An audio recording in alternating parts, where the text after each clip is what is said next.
Qué gusto estar con ustedes, compañeros. Iniciamos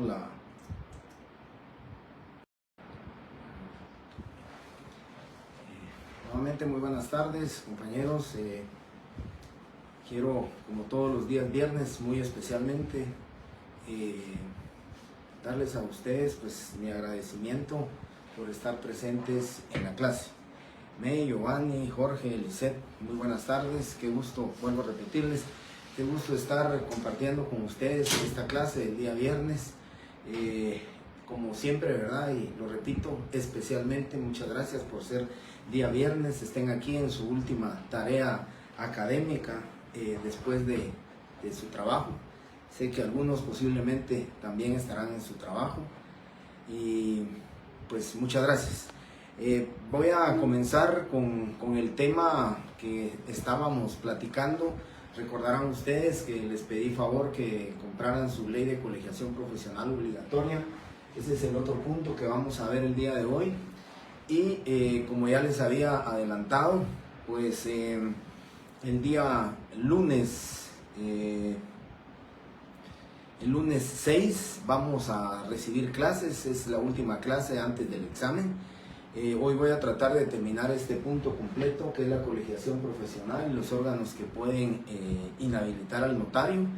Y el día lunes 6 estaríamos recibiendo la clase. Sé que es un día antes de un examen, pero les voy a reponer esa clase el siguiente día viernes después de nuestro examen. Pues ya no tendríamos la clase porque el día jueves 9 tendremos nuestro examen, nuestro primer examen parcial. Ya daré instrucciones del examen, primeramente Dios, no este fin de semana, el siguiente fin de semana, entre el 4 y 5 de marzo.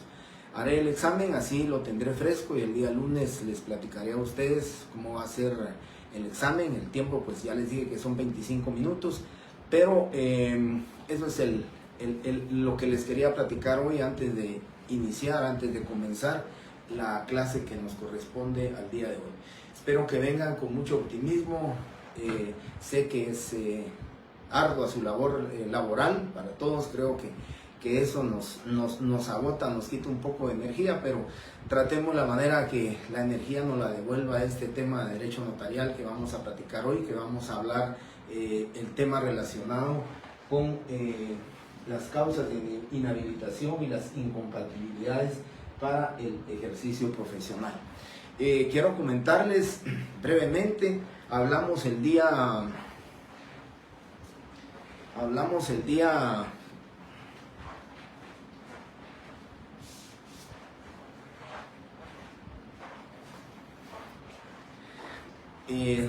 solo quiero comentarles que el día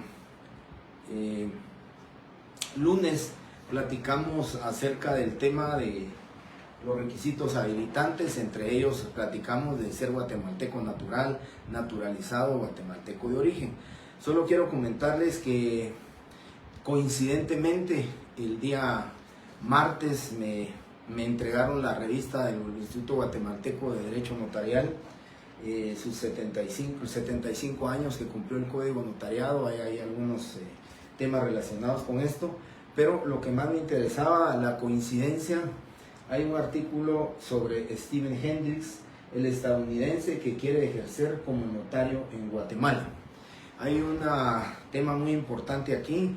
La revista la pueden adquirir en el Instituto Guatemalteco de Derecho Notarial, o si no, posiblemente la pueden encontrar en la página web del Instituto Guatemalteco de Derecho Notarial, y hay pues un comentario de una notaria, Marta Sandoval, que es la que escribe, si se dan cuenta ustedes, escribe todo acerca del tema de que este estadounidense quiere pues ejercer el notariado en Guatemala, no aceptando, ¿verdad?, la sentencia de la Corte de Constitucionalidad que le exige que pues se naturalice como guatemalteco, y enseguida pues ya puede acreditar él su título profesional para poder ejercer el notariado.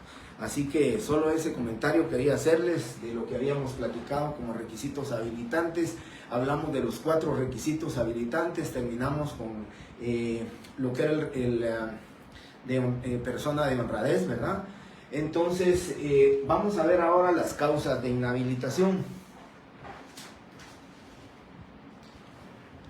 Las causas de inhabilitación, yo quisiera, y se los voy a poner aquí, las causas de inhabilitación le pueden poner ustedes a un lado, son totales, ¿sí?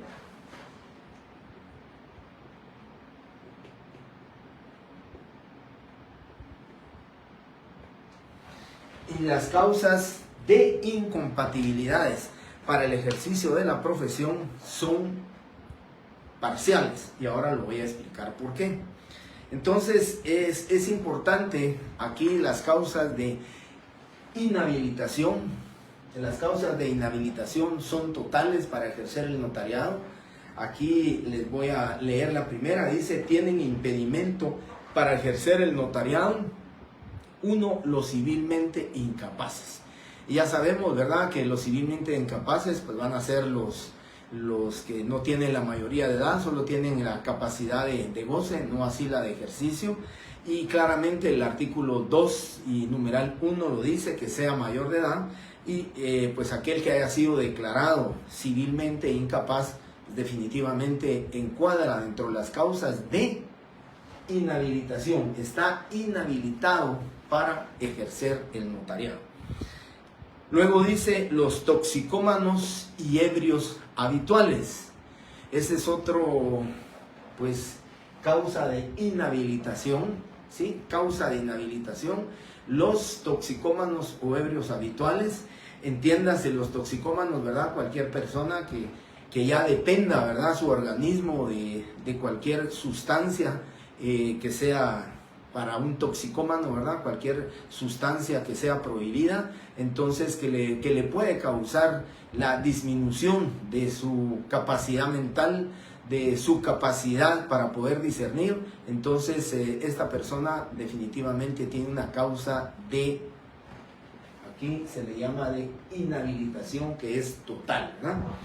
Y luego dice el numeral 3, los ciegos, sordos o mudos, y los que adolezcan de cualquier otro defecto físico o mental que les impida el correcto desempeño de su cometido. Los ciegos, entonces, sordos o mudos, y los que adolezcan de cualquier otro defecto físico o mental que les impida el correcto desempeño de su cometido. Aquí definitivamente el único comentario pues está claro y es taxativo, ¿verdad? Así afirma este fundamento legal, que los ciegos, sordos y mudos no pueden ejercer el notariado, tienen una causa de inhabilitación, se encuentran inhabilitados. Dice, u otro defecto físico o mental que les impide el correcto desempeño de su cometido. Definitivamente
esto quedará sujeto a que condenados.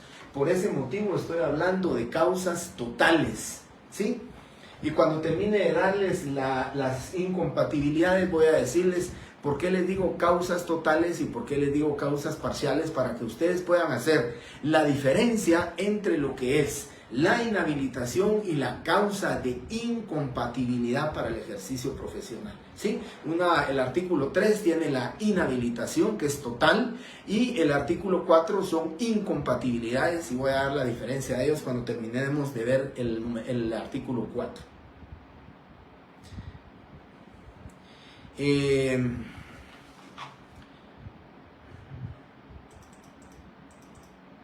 Perdonen, pero me había quedado con el mensaje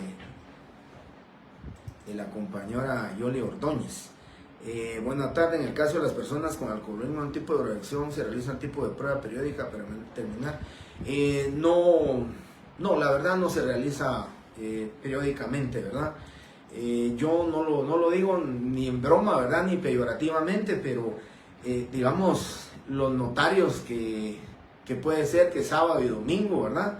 Y también me incluyo yo, que me puedo tomar unas cervezas, que me puedo tomar unos mis whiskies. Eso definitivamente no va a causar al notario que vaya a caer en una causa de inhabilitación. Lo que dice es toxicómanos y ebrios habituales, la habitualidad que vaya a tener esta persona, ¿verdad? Ya la habitualidad, pues yo tendría que entender que ya es la persona que depende del alcoholismo, ¿verdad? Que la van a ver ustedes día lunes, martes, miércoles, jueves, viernes, y pueden pasar hasta 15 días o 20 días, pues en ese estado, ¿verdad? De embriaguez, o en el estado de bajo las sustancias de estupefacientes. Entonces definitivamente esta persona no va a poder ejercer el notariado.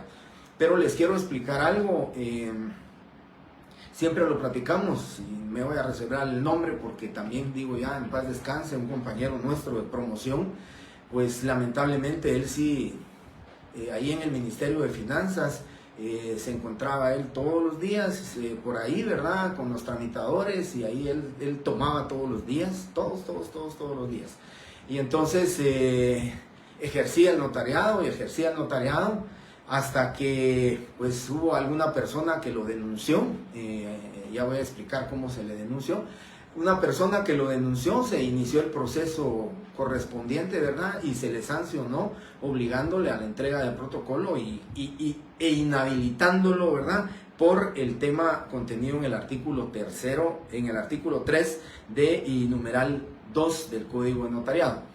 Sí, entonces tiene que denunciarse, porque en tanto no se denuncie esta causa o este impedimento que es una inhabilitación, en tanto no se denuncie, compañeros, definitivamente la persona continuará ejerciendo el notariado. Puede ser que sea un toxicómano habitual, y mientras no lo denuncien va a tener que vaya a reducir sus capacidades profesionales, sus capacidades intelectuales, sus capacidades técnicas, sus capacidades de conocimiento, sus capacidades físicas para escribir, las va a reducir, pero será responsabilidad de él en qué forma o cómo preste su función notarial. Guido Polanco, el compañero Guido Polanco, el artículo que estoy leyendo es el tercero, causas de inhabilitación, se los voy a poner aquí. Tercero del Código de Notariado, y este es el cuarto del Código de Notariado. Entonces aquí pueden ver tercero del Código de Notariado y cuarto del Código de Notariado. Gracias Guillo Marroquín, pues muchas gracias, que ya le contestó. Artículo tercero del Código de Notariado. Bien, compañeros, entonces el artículo 3 les queda, por favor, estos artículos los leen. Yo sé que van a tener a la vista para el día de su examen, van a tener a la vista su código y todo, pero por el reducido tiempo que van a tener para poder contestar, ustedes tienen que tener la certeza de cuál es el artículo, leer bien su pregunta, porque con una palabra que cambie el contenido del artículo, pues la respuesta puede ser ninguna de las opciones es correcta, o sencillamente es falso, o la respuesta va a ser verdadero, ¿verdad? Entonces ese es el tema que ustedes tienen que ver, analizar bien sus artículos, leer los artículos que hemos visto en clase, para que cuando vean la pregunta, pues en el momento que ustedes estén leyendo la pregunta, sepan qué es el contenido del artículo tercero, se van al artículo tercero, ahí van a encontrar la respuesta sin ningún problema. Bueno, terminamos entonces artículo tercero del Código de Notariado. También de esto siempre lo cuento, ¿verdad? Que tuve un compañero en tribunales, que primero fue compañero en tribunales, posteriormente se graduó, pero él no tenía su brazo derecho. Había tenido un accidente y no tenía su brazo derecho, ¿verdad? Entonces alguien preguntaba si él no tenía ninguna limitación para ejercer el notariado, y pues definitivamente que no, ¿verdad? Si vieran ustedes la destreza y la habilidad que tenía para escribir a máquina mecánica, de verdad era fantástico ver la velocidad con la que escribía, como el tabulador lo pasaba de un lado para otro. Ya se pueden imaginar ustedes, pues cuando ya vinieron las computadoras y todo, pues era mucho más fácil y mucho más sencillo el que pudiera él ejercer el notariado. Bien, luego venimos entonces y hablemos del artículo 4 del Código Notariado, que aquí son incompatibilidades para ejercer el notariado. Y ahora voy a explicar esa diferencia y por qué les pongo totales y aquí parciales. La incompatibilidad es una causa que impide al notario ejercer el notariado. Pero les digo que es parcial porque en el momento que termina la causa, en el momento que termina ese impedimento que provocó que una causa de incompatibilidad, fíjense, el 4 es incompatibilidad, el 3 es inhabilitación. En el 4, cuando termina la causa de incompatibilidad, en ese mismo momento el notario recobra sus calidades de profesional del derecho notarial y puede empezar a ejercer el notariado sin ninguna resolución, sin ningún procedimiento que corresponda. En el tema de las causas de inhabilitación que son totales, aquí sí quiero explicarles que aquí sí es importante, porque cuando hay una causa de inhabilitación para ejercer el notariado, esa causa es total y sola y exclusivamente se va a obtener o digamos el volver a acreditarse sus calidades de notario mediante un trámite que se llama rehabilitación, o un trámite que se deberá llevar para demostrar que el notario ya no tiene causa de inhabilitación y por consiguiente recobrará mediante una resolución, mediante un procedimiento de rehabilitación del notario, recobrará sus calidades para poderlo hacer. En el caso de esta es parcial, sí, y temporal si ustedes quieren, pongámosle temporal también, porque en el momento que termina la causa de incompatibilidad, desde ese momento el notario recobra sus calidades sin necesidad de una resolución, sin necesidad de documentación, sin necesidad de un procedimiento llamado rehabilitación. La rehabilitación le cabe para el que ha sido inhabilitado. Entonces veamos lo que dice el artículo 4. Los civilmente incapaces, no Andrés, los civilmente incapaces están dentro de las causas de inhabilitación. Aquí un civilmente incapaz tiene una causa de inhabilitación que es total, ¿verdad? O sea, si una persona ha sido declarada civilmente incapaz, pues cuando él quisiera no va a poder ejercer el notariado porque no va a poder inscribirse o colegiarse. Pero si ya estuviera ejerciendo el notariado y es declarado civilmente incapaz, o es declarado un ebrio habitual, o es declarado un toxicómano, pues definitivamente este notario sí tiene una causa de inhabilitación. Y por consiguiente, cuando usted me dice es parcial, no, esa es total, ¿sí? Parcial es la incompatibilidad, posiblemente porque lo puse aquí abajo, pero recuérdense, inhabilitación es total y la incompatibilidad es parcial.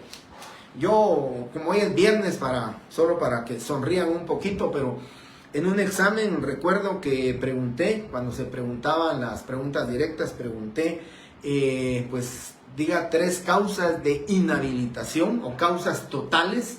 Puede ser que yo le diga a ustedes, son causas totales que impiden el ejercicio de la función notarial, ya saben ustedes que son inhabilitación. Y si le digo son causas parciales que impiden al notario prestar su función notarial, ya sabemos que son las incompatibilidades. Todo eso tomen nota porque eso es para verificar quiénes vienen a clase, quiénes están pendientes en la clase y quiénes por lo menos miran los videos posteriormente en esto, ¿verdad? Y así puedo verificar. Y entonces les decía, en un examen pregunté, diga 3 causas de inhabilitación o causas totales. Y un compañero pues me puso borracho todos los días. Y entonces si ustedes lo ven, técnicamente la respuesta no es... La respuesta es correcta, pero técnicamente no debe de contestarse de esa manera. Pero al final de cuentas, pues sí, ¿verdad? Borracho todos los días, o ebrio habitual o consuetudinario, pues definitivamente era la respuesta que, digo, ¿verdad? Definitivamente tendría que habérsele puesto bien, porque la respuesta era el numeral 2, que prohibía el ejercicio del notariado. Bien, entonces paso al artículo 4, y el artículo 4 es causa parcial, ¿verdad? Vuelvo a repetir, causas parciales, ¿sí? Y entonces dice, los que tengan auto de prisión motivado por alguno de los delitos a que se refiere el inciso 4 del artículo anterior. Aquí se dan cuenta ustedes por qué no necesitamos de una resolución. Dice, los que tengan auto de prisión, ¿sí? Ahora creo que es auto de procesamiento, creo que así se le llama actualmente, ustedes los penalistas lo sabrán, pero dice los que tengan, sí, se les haya motivado auto de procesamiento, o sea, que no están declarados, porque si ustedes se dan cuenta en el artículo anterior dice los que hayan sido condenados. Condenados es que ya hay una sentencia, ¿sí? Ejecutoriada, ya hay una sentencia que lógicamente lo que provocó es que fue condenado la persona y ahí tiene una causa de inhabilitación. Eso significa, compañeros, que en el artículo 4 es parcial. ¿Por qué? Los que tengan auto de prisión motivado inician un proceso, pero en el desarrollo del proceso les declaran la libertad simple o la libertad por falta de mérito, pues lógicamente desde ese momento que fue declarada o revocado el auto de procesamiento, desde ese momento, sin trámite más alguno, el notario recobra sus calidades de notario para poder ejercer el notariado. Por eso se le denomina parcial. No necesita de ningún documento ni ningún procedimiento. Simplemente se desvaneció la causa de incompatibilidad para ejercer el notariado y lo puede ejercer.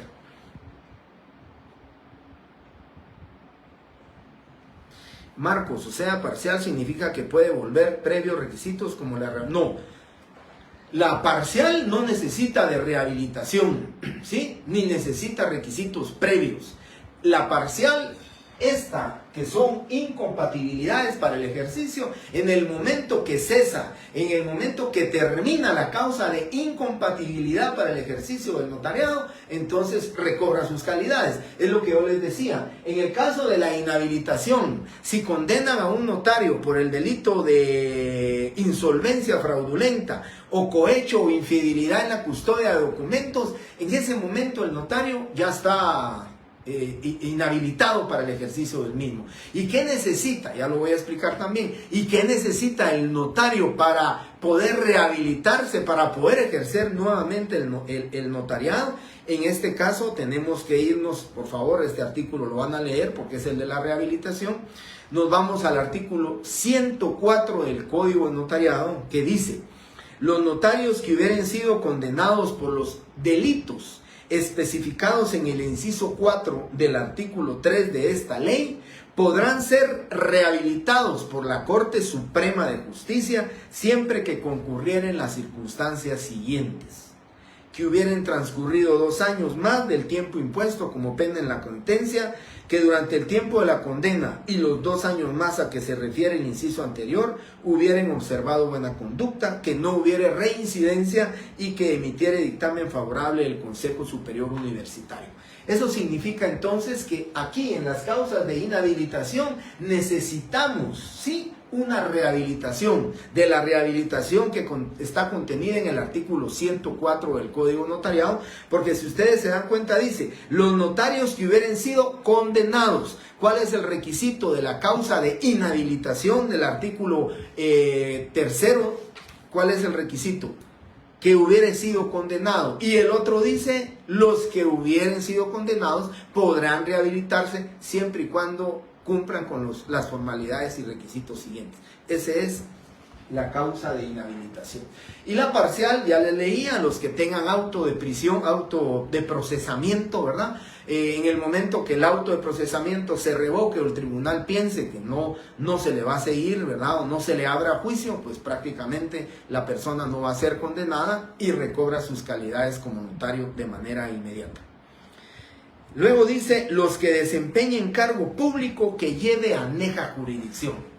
Jurisdicción significa el poder, la potestad, la facultad, ¿verdad? De dirigir, la facultad de ordenar, la facultad de instruir. Esa es la jurisdicción, ¿verdad? Es un derecho que se tiene. Entonces, en el tema dice cargo público que lleve aneja jurisdicción. Cualquier servidor público que lleve aneja jurisdicción, sea un director, sea un secretario, sea un ministro, cualquiera que lleve aneja jurisdicción, que tenga la facultad de dirigir, que tenga la facultad de instruir, pues definitivamente tiene una causa de incompatibilidad. Pero ¿qué sucede? Y aquí si quieren ustedes, está más clara ese ejemplo de que es parcial, de que es temporal la causa de incompatibilidad, porque el servidor público, en el momento que renuncia al cargo, en el momento que lo remuevan del cargo o lo destituyan del cargo, desde ese momento recobra de manera inmediata su calidad de notario. ¿Por qué? Porque dejó de encuadrarse dentro de una causa de incompatibilidad para ejercer el notariado. Sí, compañeros, sí.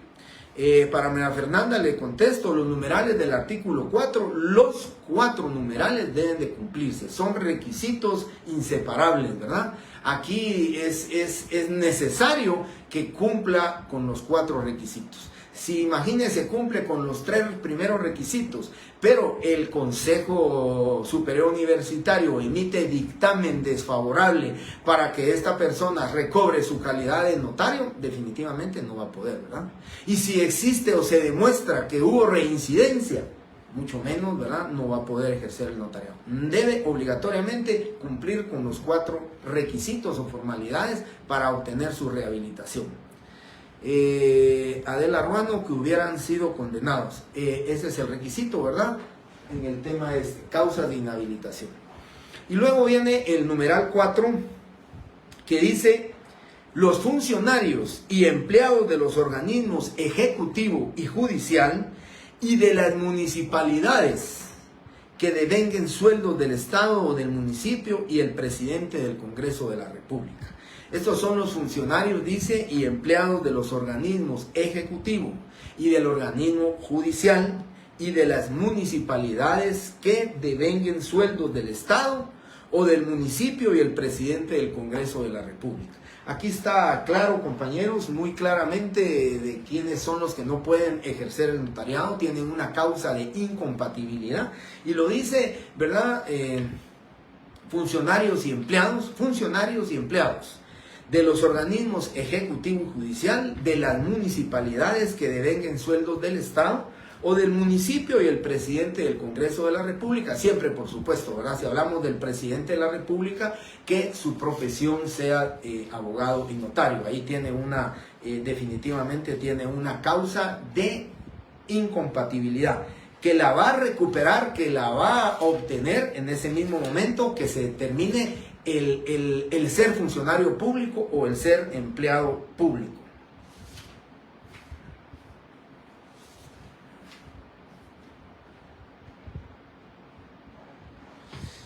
Bien, aquí hay un tema muy importante en el tema que siempre se han preguntado, ¿verdad? Dice claramente los funcionarios y empleados de los organismos ejecutivo y judicial y de las municipalidades que devenguen sueldos del Estado, del municipio y el presidente del Congreso de la República.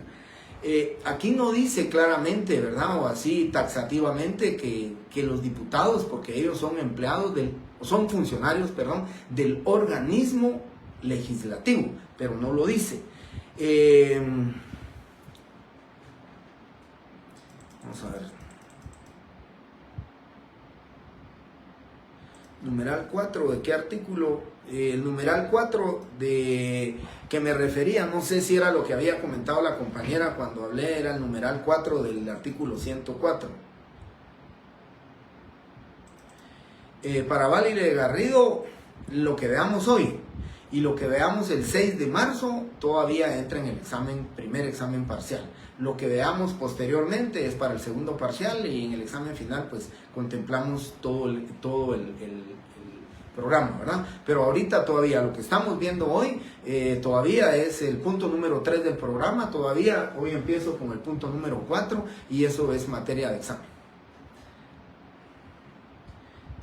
Numeral 4, ¿de qué artículo? Es artículo, puede ser numeral 4, cuando me referí va a ser el numeral 4 del artículo 104. Cuando me referí yo al dictamen favorable del Consejo Superior Universitario, es numeral 4 del artículo 104 del Código Notariado. Ese artículo léanlo, compañeros, porque ahí está básicamente en el examen. A veces pregunto ese tema, ¿verdad? Porque es la rehabilitación. ¿Cuándo procede la rehabilitación? Bien, les decía entonces, yo solo quiero, digamos, a manera de hacer una comparación. Dice... no podrán actuar como abogados, estoy hablando como abogados. Los funcionarios y empleados de los organismos ejecutivo y legislativo, aquí la ley de organismo judicial lo dice en el artículo 199, estoy pasando a la ley de organismo judicial hablando de abogados. ¿Sí? Los funcionarios y empleados de los organismos ejecutivo y legislativo, así taxativamente lo dice, con excepción de los que ejercen docencia o desempeñen cualquier cargo que no sea de tiempo completo. Los diputados al Congreso de la República no están comprendidos en esta prohibición. Significa que pues sí pueden ejercer su calidad de abogado. Hay un dilema, sí, entre el tema de si los diputados pueden ejercer la profesión de abogados y notarios, de notarios, y entonces dice aquí, la pregunta que surge siempre es los funcionarios y los empleados de los organismos ejecutivo y judicial, deja fuera al legislativo, y dice, y el presidente del Congreso de la República, a él taxativamente le dice, no se puede. Yo soy del criterio, compañeros, que los diputados, sí, el ejercicio o el cargo que desempeñan, ellos sí llevan aneja jurisdicción. Por consiguiente, si no encuadran dentro del numeral 3 del artículo 4, encuadran en el numeral 2 del artículo 4. Por consiguiente, soy del criterio, ¿verdad? Sin prejuicio de que pueda haber un mejor criterio. Yo sí les puedo asegurar, conozco que los diputados no ejercen su función notarial, que no abren protocolo, que no ejercen, pero de todas maneras muchas veces se hace un interrogante al respecto. Era numeral 3 del artículo 4. Muy bien. Y de ahí, compañeros, para terminar este artículo, para que terminemos este artículo, dice causa de incompatibilidad, la última. Los que no hayan cumplido durante un trimestre del año civil o más con las obligaciones que impone el artículo 37 de este código. Los notarios que se encuentren en este caso podrán expedir los testimonios especiales atrasados con los requisitos que establece este código a efecto de subsanar dicho impedimento. Aquí, compañeros, les comento, el 20 de febrero, este 20 de febrero salió el listado en la página web de la Tipografía Nacional, y también pues les hablo en el periódico, en el diario oficial, en el digital, y también en el físico. Salió publicada la lista de todos los notarios que encuadran en esta causa de incompatibilidad. Fíjense que es causa de incompatibilidad. Los que no hubieran entregado sus testimonios especiales salieron en el listado de este 20 de febrero y esos notarios que salieron ahí, salieron sus nombres en la publicación, encuadran dentro de una causa de incompatibilidad, artículo 4, numeral 4 del Código Notariado, con el ejemplo que ustedes les acabo de dar y lo van a entender perfectamente, que en el momento que ellos lleven los testimonios que no presentaron, pagan no sé cuánto se paga, creo que 25 quetzales por la certificación de que ya se encuentran al día, y con esa certificación ya les entregan a ellos su constancia de que ya no tienen ningún impedimento. Lo único que hacen es pagar 25 quetzales de su certificación, que están al día, y recobran de manera inmediata su calidad de notario para ejercer el notariado. Así que esas son las causas de incompatibilidad. Estas causas son las de inhabilitación, que la misma, ¿verdad? Son causas de inhabilitación totales y son causas de incompatibilidad las parciales, o como les denomino también, lo pueden denominar ustedes, causas temporales, porque solamente mientras dure la causa de la incompatibilidad el notario no podrá ejercer. En el caso de la inhabilitación es obligatorio, ¿sí?, que se lleve el procedimiento de la rehabilitación para que el notario recobre sus calidades de colegiado activo, de notario.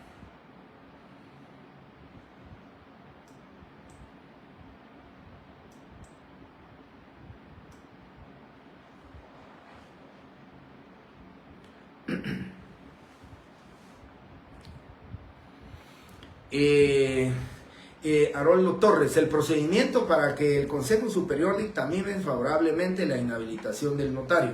Se traslada el expediente, ¿verdad? La persona tiene que hacer su solicitud de rehabilitación ante la Corte Suprema de Justicia. La Corte Suprema de Justicia lleva todo el procedimiento, lo eleva al Consejo Superior Universitario, y quiero comentarles, el Consejo Superior Universitario pide un dictamen. Yo les comento, hace unos 2 años me trasladaron como director del área de Derecho Notarial, me trasladaron el expediente de un notario que fue condenado por falsedad material, y él estaba pidiendo su rehabilitación, y entonces se está haciendo el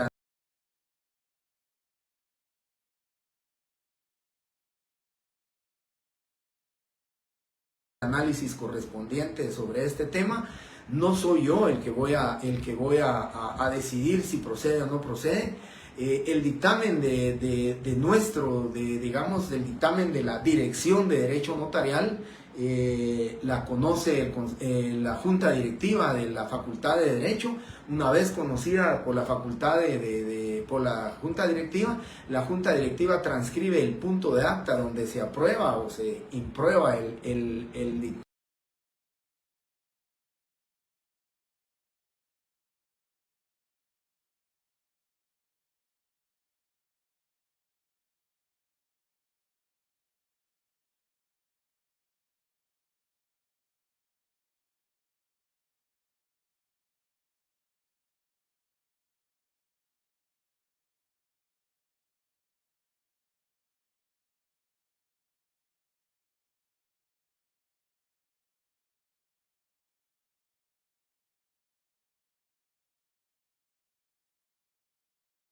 De la Dirección de Área de Derecho Notarial, se traslada al Consejo Superior Universitario, y les quiero comentar la resolución, prueba el dictamen, y con eso pues prácticamente él llenaría otro de los requisitos contemplados en el artículo 104, y el notario puede volver a ejercer el notariado.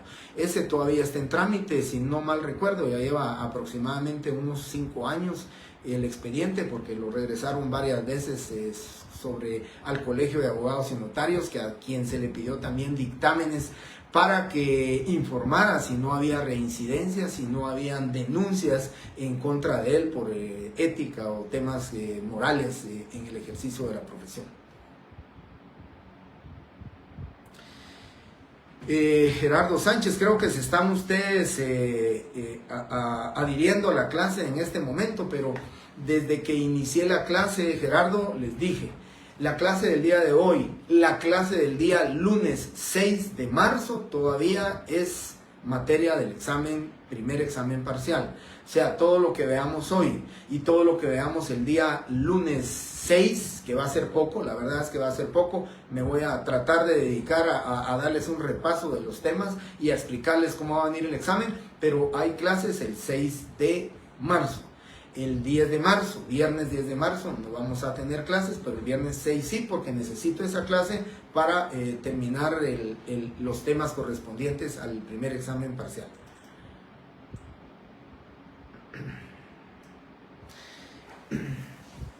El artículo 199 de la ley del organismo judicial es el que les referí de los diputados. Les voy a decir... literal E, 199 literal E, ahí está el tema de los diputados, ¿verdad? 199 no es 109, es 199. Gracias, Sassi Hernández también, Karen, gracias, Marcos, de nada, hace legal de ese Pauli. La base legal de ese pago, esos son acuerdos de la Corte Suprema de Justicia. Podrán ustedes preguntar ahí en la Corte Suprema de Justicia, ahí es un acuerdo de toda la Corte Suprema de Justicia donde ellos regulan el pago de las sanciones pecuniarias correspondientes, ¿verdad? Por cualquier sanción que cometa el notario.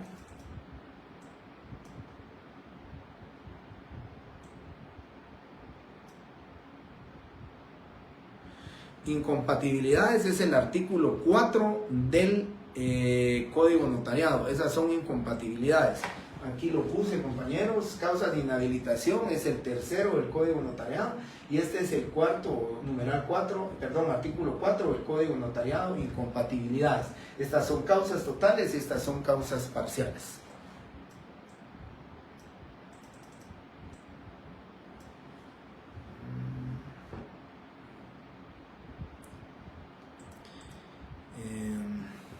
Wilson Specter, según entiendo, ustedes tienen examen el día lunes, el día miércoles, el día viernes y de ahí tienen el martes 7 y el de nosotros es el jueves 9.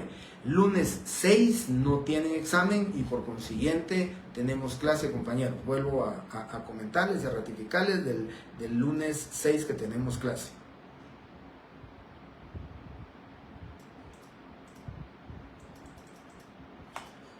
Bueno, aquí Carmen pregunta, artículo 199, le contestó Marcos Higuero, 199, inciso E, literal E, ¿verdad? Bien, con esto entonces concluimos con el tema de los requisitos habilitantes, causas de inhabilitación, incompatibilidades para el ejercicio del notariado. Y luego, por favor,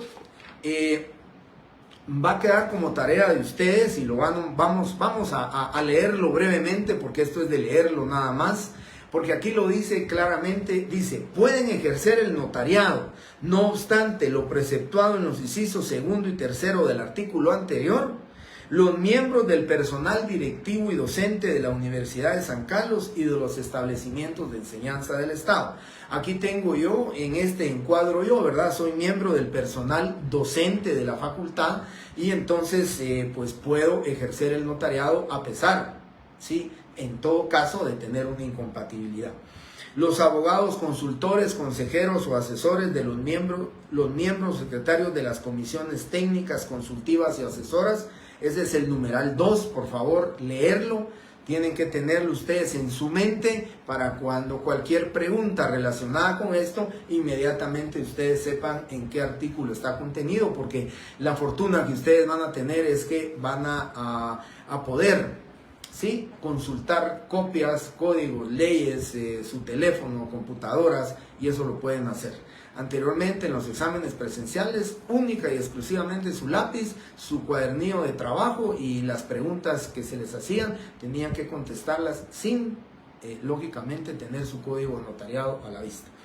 Luego el numeral 3 dice, los miembros del Tribunal de Conflictos de Jurisdicción también pueden ejercer el notariado. ¿Por qué? Son funcionarios públicos, pero la ley dice que pueden ejercer el notariado. Los miembros de las corporaciones municipales que desempeñen sus cargos ad honorem, excepto el alcalde, sí, siempre y cuando sea notario, ¿no? Los miembros de las juntas de conciliación, de los tribunales de arbitraje y de las comisiones paritarias que establece el Código de Trabajo, y los miembros de las juntas electorales y de los jurados de imprenta. Eso dice que a pesar de las incompatibilidades, ¿sí?, contenidas en el artículo 4 del Código Notariado que estábamos viendo, a pesar de que son funcionarios públicos, a pesar de que pueden ser empleados públicos, a pesar de que tienen una causa de incompatibilidad, dice la ley que pueden ejercer el notariado porque es una excepción. Es el artículo 5. Y luego viene el artículo...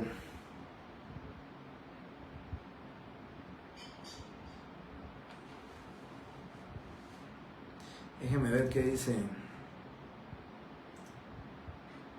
Sí, solamente puse de ejemplo el artículo 199, que dice que no encuadran los diputados, dice, en las prohibiciones que tienen para ejercer los abogados. Eso es, lean el artículo 199, eso era una referencia.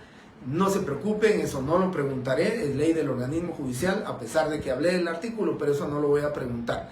Dije en clase que lo que me interesa a mí es el ejercicio del notariado, la profesión de notario es la que estamos estudiando, así que el tema de los abogados, ya vamos a ver un artículo más también aquí, el tema de los abogados va a pasar prácticamente sin que lo platiquemos.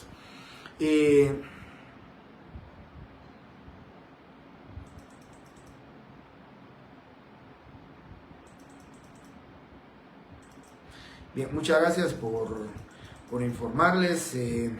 Con el tema de la clase del 6, hasta que terminemos la clase hoy, voy a volverlo a repetir, porque si no voy a estarles diciendo que hay clase del 6 y ya aquí el compañero me hizo favor de contestarle. Compañera, él indicó que dará la última clase que entra en examen el día lunes 6 de marzo. Muchas gracias, Mónica, por el comentario. Bien, entonces, artículo 6 del Código de Notariado. Eso ya lo platicamos, eso me adelanté a hablarlo, solamente quiero que lo lean, porque cualquier pregunta relativa a si se le podría imponer una multa a los jueces o lo que corresponde, el artículo 6. ¿Qué dice del artículo 6? Se recordarán ustedes, lo hablamos cuando dije que había un antecedente histórico con relación a el sistema como variante del sistema latino, cuando hablábamos del sistema de funcionarios judiciales, que ese era el antecedente histórico que los jueces podían ejercer el notariado. Y luego dice, los cónsules o agentes diplomáticos de la República acreditados y residentes en el exterior, ese es de los funcionarios que precisamente sus cargos están instituidos para ejercer funciones notariales. Los empleados, y aquí viene 3, ¿verdad? Que ya les dije, los empleados que están instituidos precisamente para el ejercicio de funciones notariales, las que no podrán ejercer con carácter particular.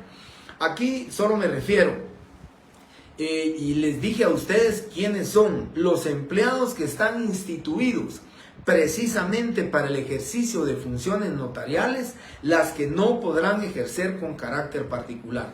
Solo les hago un recordatorio, sí, con respecto a esto. Recordemos la directora del Archivo General de Protocolos, los cónsules y los diplomáticos que están acreditados, diplomáticos de carrera que están acreditados en el exterior. Y 3, el escribano de Cámara y Gobierno, artículo 10 del Código Notariado. Ahí van a encontrar ustedes entonces cómo se encuadra el artículo 6, numeral 3, quiénes son los 3 funcionarios que prestan precisamente porque sus cargos están instituidos para prestar funciones notariales. Siempre lo dice aquí la salvedad, que no sean de carácter particular. Bien. Y por último viene el artículo 7, que ya un compañero se había adelantado el día que yo les comenté de esto y que le agradecí de que lo había dicho. Recordarán ustedes, en el Código Notariado son pocos los artículos, 1 o 2 tal vez, donde se refiere a los abogados. Y en este artículo en específico dice, artículo 7, los abogados titulares de las instituciones de crédito no podrán autorizar los documentos en que comparezcan o tengan interés directo dichas instituciones, salvo las actas de sorteo y remate. Aquí, compañeros, es claro, si un abogado del abogado de un banco, hablemos de Banrural, si el abogado de Banrural inicia un procedimiento de ejecución en vía de apremio, lleva todo el proceso y llega hasta la instancia final de que se va a otorgar la escritura traslativa de dominio, entonces lo que dice este artículo es que los abogados de las instituciones de crédito, entiéndase los bancos o las financieras, los grupos financieros del país, no pueden autorizar los documentos en que comparezcan o tenga interés directo esa institución, salvo las actas de sorteo y remate. Cualquier otro documento que tenga relación, ¿sí?, o que tenga interés esa institución de crédito, el abogado no puede tener esa dualidad. Aquí sí taxativamente le prohíbe, ¿sí?, que de manera simultánea ejerza la abogacía y ejerce el notariado. O es abogado o es notario. En el tema prohibición taxativa de que no puede ser notario en esos casos que establece el artículo 7. Únicamente podrá, dice, faccionar las actas de sorteo y remate. Bien, con eso estamos terminando el tema de las causas de inhabilitación, incompatibilidades para el ejercicio profesional. Y luego, pues lo que vamos a ver el día 6 de marzo, lo empiezo y lo inicio el día de hoy. Espero que el día lunes 6 de marzo termine con esto, no, hoy no creo, nos quedan tan solamente 7 o 8 minutos, pero voy a iniciar este tema para poder concluirlo el día 6 de marzo y entonces ya poderles explicar. Si lograra terminar el tema de el 6 de marzo, tal vez el punto número 5 del programa, ya no reflexionándolo, posiblemente ya no sería materia de examen, pero esta parte sí me es necesario, porque el programa establece que debe de evaluarse en el primer examen parcial del punto número 1 al punto número 4. Y con eso entonces empezamos el punto número 4. Régimen disciplinario del notario. El régimen disciplinario del notario es precisamente qué órganos pueden decretar la suspensión de un notario.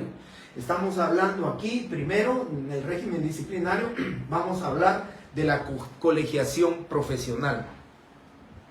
La colegiación profesional obligatoria tiene su base en dos normas constitucionales, son normas de carácter constitucional, y la primera de ellas es el artículo 34 de la Constitución Política de la República de Guatemala, que establece: se reconoce el derecho de libre asociación. Nadie está obligado a asociarse ni a formar parte de grupos o asociaciones de autodefensa o similares.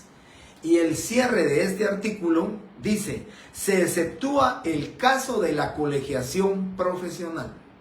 Ese artículo tiene entonces su fundamento, dice que se reconoce el derecho de libre asociación, nadie puede estar obligado a asociarse. Sin embargo, como es un precepto constitucional, obligatoriamente, dice la ley, se exceptúa el caso de la colegiación profesional obligatoria.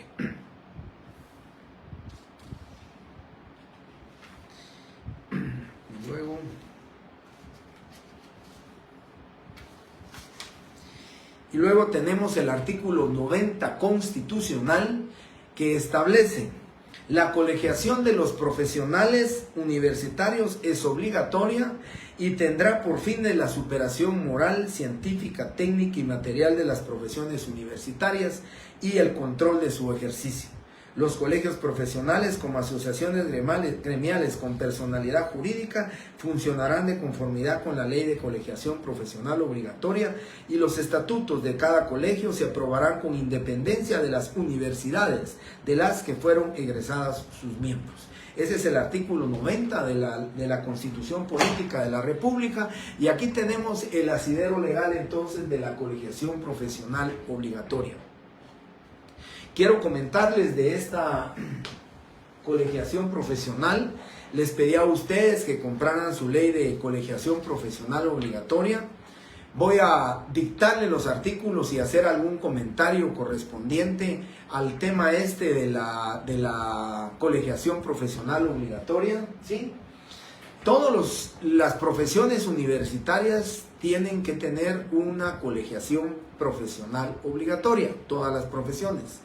Sin embargo, dice la ley que cuando una de las profesiones o una de las profesiones universitarias que por el número que se necesita para poder crear un colegio no se llegara al número que se requiere o a la cantidad que se requiere, dice que deberán colegiarse a colegio profesional más afín a la profesión a que se refiere. De esa cuenta, el Colegio de Abogados y Notarios de Guatemala tiene como profesiones afines, porque no existe un colegio específicamente para la profesión de estos. Se encuentran los politólogos, se encuentran los sociólogos y se encuentran los relacionistas exteriores. O sea, los de licenciados en relaciones exteriores, ellos que vienen de la escuela, ¿verdad?, de ciencia política, que ahí se gradúan, pues ellos, por ser la profesión más afín, entonces ellos se inscriben o se van a agremiar en el Colegio de Abogados y Notarios. De tal manera que en estas elecciones del día 22 de marzo, que fue la segunda vuelta de la elección para elegir miembros de junta directiva, pues también los politólogos, los sociólogos y los licenciados en relaciones exteriores, ellos votaron porque es el colegio más afín, que tiene más afinidad para ellos, ¿verdad? De la ley de colegiación profesional obligatoria, compañeros, que tienen ustedes su ley. Para los que no tienen la ley o para que no las compraron, por favor, solo apunten los artículos que yo necesito que ustedes lean. Y que lean y que estudien, porque eso es importante, que estudien, ¿verdad? No solamente es de leerlo, porque si solo lo leen va a ser muy poco probable que ustedes recuerden el día del examen donde más o menos se encuentra el contenido de ese artículo a que yo voy a solicitar que ustedes respondan. Entonces, estudien el artículo. Yo les decía que esta ley de colegiación profesional tan solo tiene 42 artículos y se los voy a mencionar. Pues si ustedes quieren esta ley de colegiación profesional obligatoria, cuando ustedes se examinen en derecho administrativo en su fase pública de derecho administrativo, van a tener que tener o haber estudiado ustedes esta ley de colegiación profesional obligatoria. Esas leyes son, pues, lógicamente relacionadas al derecho administrativo y la van a tener que leer. Pero yo me voy a limitar a solicitarles a ustedes que estudien y lean los siguientes artículos, por favor. Artículo 1, me estoy refiriendo a la ley, sí, ley de colegiación profesional obligatoria que les pedí el día lunes que trajeran. Es el decreto 72-2001 del Congreso de la República, que se creó la ley de colegiación profesional obligatoria, ¿sí? Artículo 1, que es la obligatoriedad y el ámbito, la colegiación de los profesionales, ¿sí? Porque cómo se va a crear el colegio profesional. Luego el artículo 2, por favor, también deben de leerlo, el artículo 2. El artículo 1 es importante su lectura. El artículo 2, periodo de gracia para nuevos colegiados.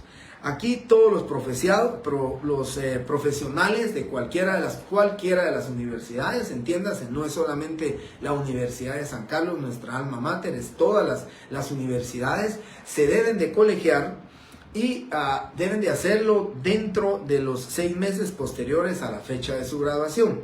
Lo que se establece aquí como periodo de gracia para nuevos colegiados es que lo deben de hacer dentro de los 6 meses bajo pena de que la cual dice no podrá ser mayor de 1,000 quetzales. Le van a imponer una multa de 1,000 quetzales sin perjuicio de que deberá de pagar las correspondientes mensualidades para el ejercicio de la profesión de abogado y notario.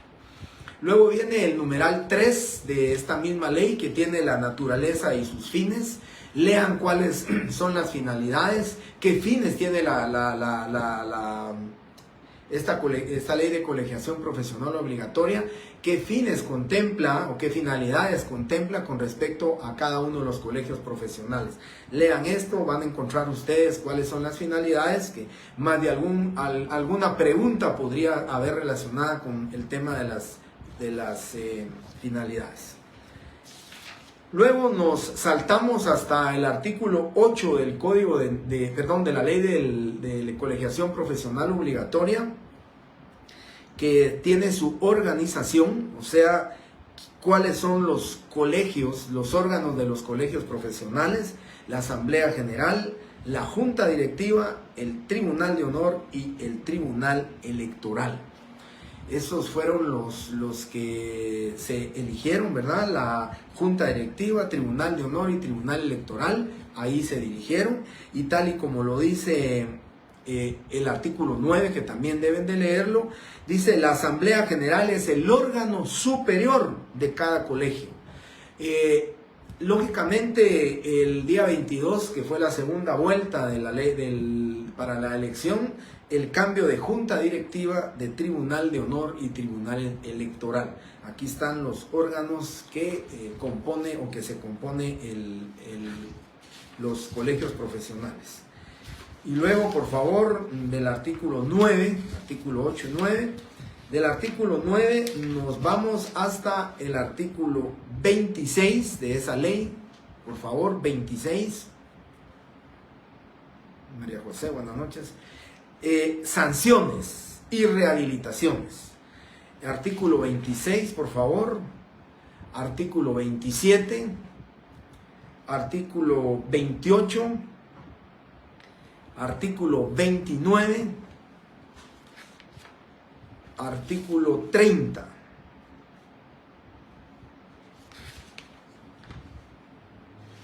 Artículo 32. Y con eso concluimos los artículos que necesito, los artículos que quiero que ustedes estudien para los efectos del conocimiento de esta ley. Así que son muy pocos los artículos, se los voy a volver a repetir para que ustedes tomen nota. Para los que no trajeron su ley, no lo van a poder subrayar, pero lo van a poder tomar nota. Artículo 1, artículo 2, artículo 3, artículo 8, 9,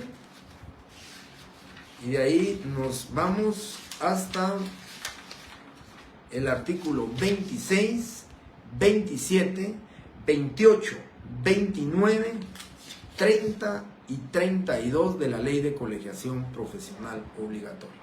¿Sí? Con esto, compañeros, estoy terminando la clase del día de hoy.